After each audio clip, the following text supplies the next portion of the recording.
In the citadel of Susa, the empire of Persia shimmered with wealth and dominion.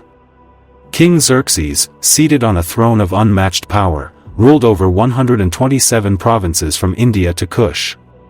His word was law, his glory unquestioned, and his pride, legendary. To display the vastness of his empire, the king hosted a feast, a display of splendor lasting 180 days. When it ended, he held another, a banquet for all the people, from the least to the greatest. Goblets of gold, curtains of linen, wine flowing freely. It was excess without restraint. But in his drunken pride, the king made a demand that would echo through the kingdom. He called for Queen Vashti, adorned in royal crown, to parade her beauty before drunken nobles, and she refused. One word, one act of defiance. The queen disobeyed the king. Xerxes burned with anger. His advisors, fearing her example would inspire rebellion in households across the land, urged swift judgment. If it pleases the king, they said, let her royal position be given to another more worthy. And so it was.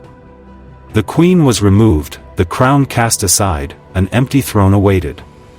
But heaven was already writing the next chapter.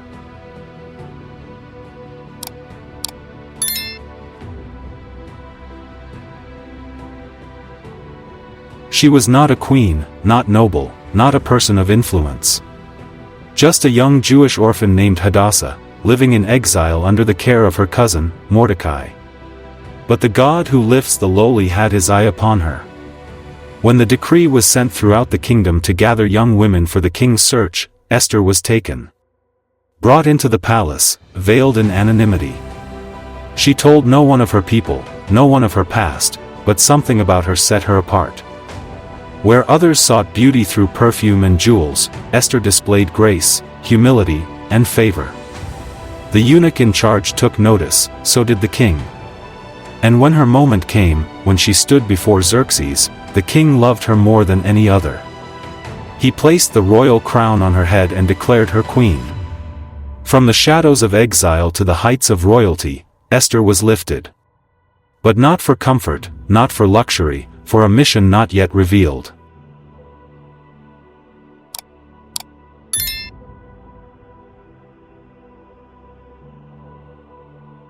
While Esther wore the crown, another man ascended the king's favor, Haman, son of Hammedatha, an Agagite. He was given authority, honor, and the king's ring, and with it, a heart full of pride. All were commanded to bow before Haman, and all did, except one, Mordecai. A Jew, a man who feared God, not men. Haman was enraged, but he would not settle for the death of one man. No, his hatred ran deeper. When he learned of Mordecai's people, he devised a plan to destroy them all. A royal edict was crafted in secret. On the 13th day of the 12th month, every Jew, young and old, woman and child, was to be killed. Their possessions plundered, their memory erased. The decree spread like a dark wind through the provinces. Mourning swept through the Jewish people. Sackcloth, ashes, weeping in the streets. And at the heart of it all, a man stood outside the palace gates, Mordecai, pleading without words. The day of death had been sealed, but Esther had not yet spoken, and heaven was waiting.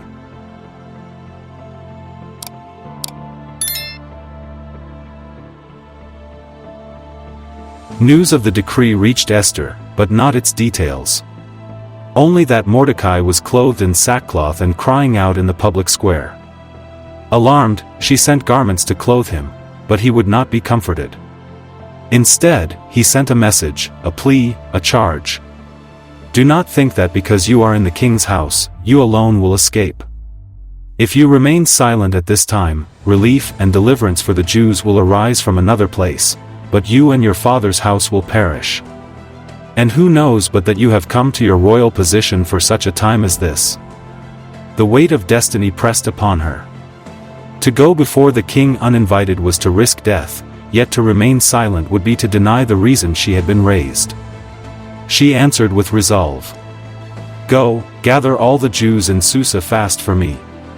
Do not eat or drink for 3 days, I and my maids will fast as well. Then I will go to the king, even though it is against the law, and if I perish, I perish." A trembling courage was born. Not in strength, but in surrender.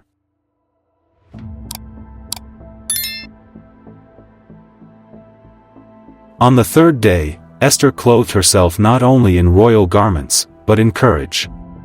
She stood before the inner court, the throne just ahead. The law was clear: any who entered uninvited could be put to death, unless the king extended his golden scepter. He looked up, saw her, and held out the scepter. Her life was spared, but she didn't plead for her people, not yet. With wisdom guided by God, she invited the king and Haman to a banquet.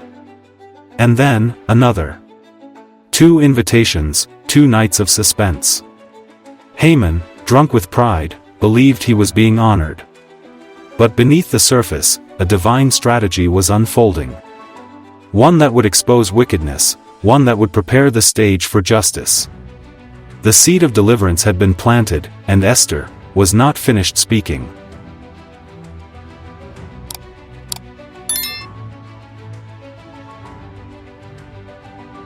That night, the king could not sleep, restlessness stirred by the hand of God. He ordered the royal chronicles to be read aloud, and there, hidden in plain sight, was a forgotten act. Mordecai had once uncovered a plot to assassinate the king. Yet no honor had ever been given. At that very moment, Haman entered the outer court, intent on requesting Mordecai's execution, but the king spoke first. What should be done for the man the king delights to honor? Haman, swollen with self-importance, thought, whom would the king honor more than me? So he described a lavish reward. Royal robes, a king's horse, and public praise in the city square. "Excellent," the king said, "go at once, do all that you have said, for Mordecai the Jew." Haman obeyed, humiliated, defeated, forced to honor the very man he despised. And as he returned home, covered in shame, a messenger arrived. The queen's banquet was ready, but so was his downfall.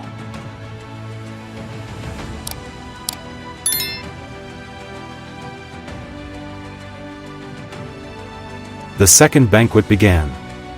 The king, pleased and curious, asked again, "What is your request, Queen Esther?" "Even up to half the kingdom, it will be granted." She rose. No longer hidden, no longer silent. "If I have found favor in your eyes, O king, and if it pleases you, grant me my life, this is my petition. And spare my people, this is my request." The king was stunned. "For we have been sold, I and my people, to be destroyed, killed, and annihilated." "Who is he?" the king demanded. "Where is the man who has dared to do such a thing?" Esther turned. "The adversary and enemy is this vile Haman," and the room froze. The king stormed out in fury. Haman fell at Esther's feet, begging for his life, but when the king returned and saw him near the queen, his fate was sealed. A voice spoke, "There is a gallows standing by Haman's house, 50 cubits high, he made it for Mordecai. Hang him on it," the king commanded. And so Haman was impaled on the very gallows he had prepared for another. Justice was swift, but Esther's work was not yet done. A new decree was needed. The first could not be revoked, but a second was written, granting the Jews the right to defend themselves. And on the appointed day, they did, and victory was given. The people were spared. Mordecai was robed in royal garments, and Esther's name became a song of courage across the provinces. The festival of Purim was established, a day to remember that when all seemed lost, God was still writing the story.